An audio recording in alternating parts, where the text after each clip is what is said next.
जय हिंद दोस्तों, स्वागत है आपका एक बार फिर GK and current affairs by CK sir में। दोस्तों आज संडे और आज मैं आप लोग के लिए लेकर के आया हूं संडे कमेंट बॉक्स, जिसमें मैं आप लोग के लिए कमेंट्स का रिप्लाई दूंगा। तो इस वीडियो को कंप्लीट देखिएगा, हो सकता है आपका भी कमेंट इसमें पिक हो गया हो या फिर आपके मन में जो सवाल चल रहा हो उसका भी मैं रिप्लाई इसमें दे दूं। तो अभी तक आपने मेरे चैनल को सब्सक्राइब नहीं किया है तो चैनल को सब्सक्राइब करने के साथ साथ बेल आइकन पर दबा करके ऑल पर क्लिक कर लेना, क्योंकि इसी तरह के हेल्पफुल कंटेंट दोस्तों मैं यहाँ पर लेकर के आते रहता हूँ। तो आइए चलते हैं वीडियो के तरफ। तो पहला कमेंट लिखने वाले हैं दिलीप प्रसाद जी और यह लिखते हैं, सर जी 1968 के सर्वे में मेरा जमीन सर्वे करा लिया है, मुझे क्या करना चाहिए, कृपया सॉल्यूशन बताएं। तो भाई मैं पहले ही वीडियो में बता चुका हूं, आप लोग मेरा वीडियो कंप्लीट नहीं देखते हैं। देखिए आप 1968 में सर्वे करा लिए हैं या फिर आपका कैडेस्ट्रल सर्वे हुआ है या फिर आपका रिविजनल सर्वे हुआ है या फिर आपका चकबंदी हुआ है, आपका जो भी सर्वे हुआ हो, लेकिन यह स्पेशल सर्वे सब जगह होगा, बिहार के पूरे 38 जिलों में होगा, ग्रामीण क्षेत्रों में होगा। तो इसमें कोई डाउट नहीं है, आपका भी सर्वे इसमें पक्का होगा। अगला जो कमेंट है वो लिखने वाले हैं जेपी बाबूजी और यह लिखते हैं कि सर मेरे पापा 1990 में एक भी खरीदा, अब 2022 में जिसे जमीन खरीदा उसका भाई उस जमीन में अपना हिस्सा मांग रहा है, अब हम क्या करें प्लीज सर। उसका एग्रीमेंट भी हो गया है।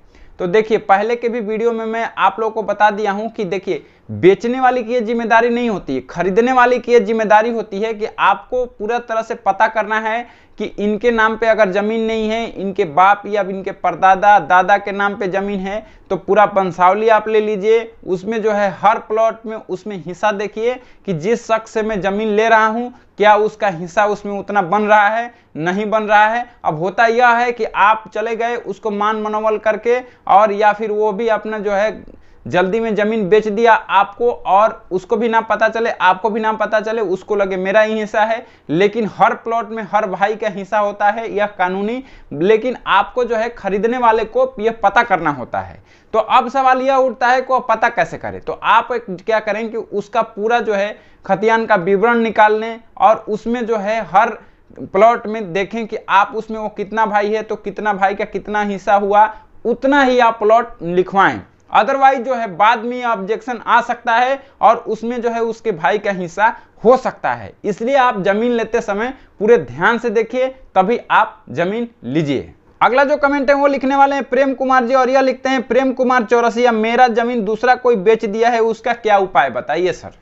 तो देखिए आपका भी जमीन किसी का भी जमीन कोई भी बेच सकता है। मैं पहले ही बता दिया आपको कि यह जो है खरीदने वाले के ऊपर है कि आप कितना पता करते हैं।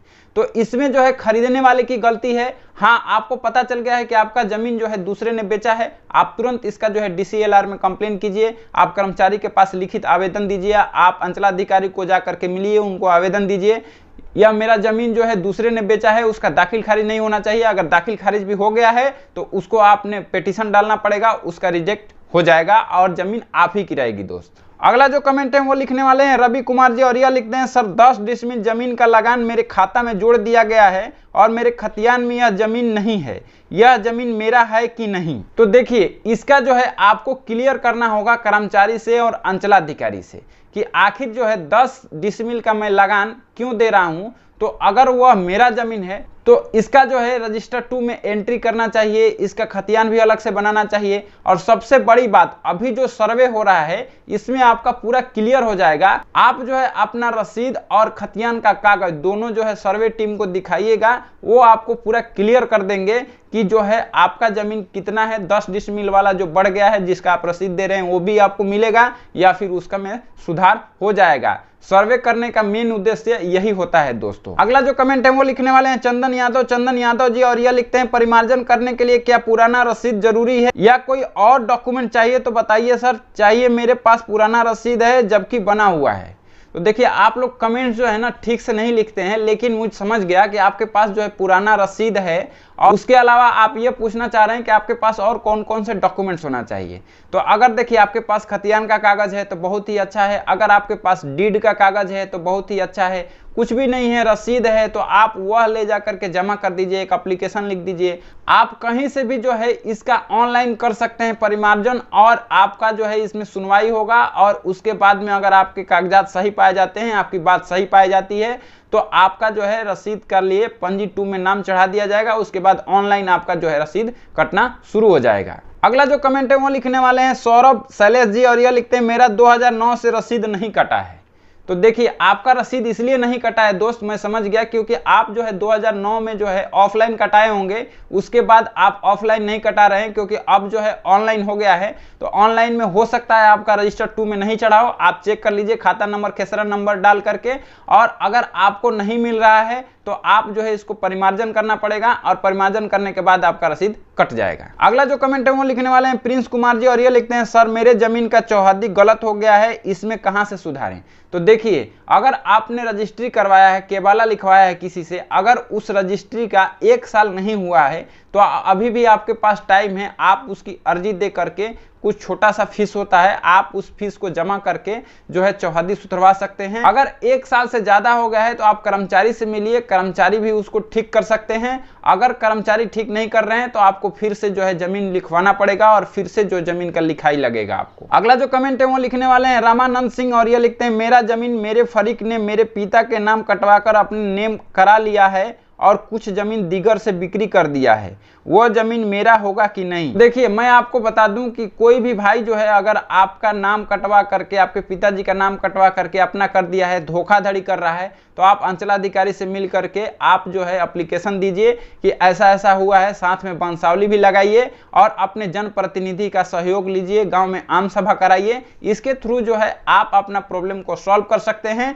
और अपना भी आप हिस्सा ले सकते हैं। अगला जो कमेंट है वो लिखने वाले हैं अमित कुमार जी, और ये लिखते हैं सर पहले 10 फीट का रास्ता था, पर कुछ दिन पहले वहां घर बन गया, लेकिन और अब सिर्फ 4.5 फीट ही बचा है, इससे प्रॉब्लम हो रहा है, तो इसके लिए कहां कंप्लेन करें कि जल्दी से सुनवाई हो जाए, प्लीज कोई उपाय बताइए। तो देखिए एक चीज मैं आपको क्लियर बता देना चाहता हूं, रास्ता 2 टाइप का होता है। एक होता है कि उसको मैप में दर्शा दिया गया है, यानी सर्वे में दिखा दिया गया है कि इतना फीट रास्ता है, या फिर जब आप जमीन ले रहे थे, जमीन की प्लॉटिंग करके कोई बेचता है तो उसमें लिखता है कि 10 फीट प्राइवेट चौड़ा रास्ता। तो अगर ऐसा लिखा हुआ है आपके डॉक्यूमेंट्स में तब आपका राइट बनता है। अगर वहां 4.5 फीट ही रास्ता लिखा हुआ है और उस भाई ने जो है ऐसे ही 10 फीट रास्ता छोड़ दिया था क्योंकि घर नहीं बना रहा था, तो उस स्थिति में जो है आपका नहीं होगा। हाँ, अगर लिख दिया गया है कागज में वहां 10 फीट प्राइवेट चौड़ा रास्ता है, या फिर 12 फीट रास्ता है, या फिर नक्शे में है, तब जो है आप उसके लिए लड़ाई लड़ सकते हैं और वह 10 फीट रास्ता आपको मिलेगा। अदरवाइज आप रास्ता के लिए उसको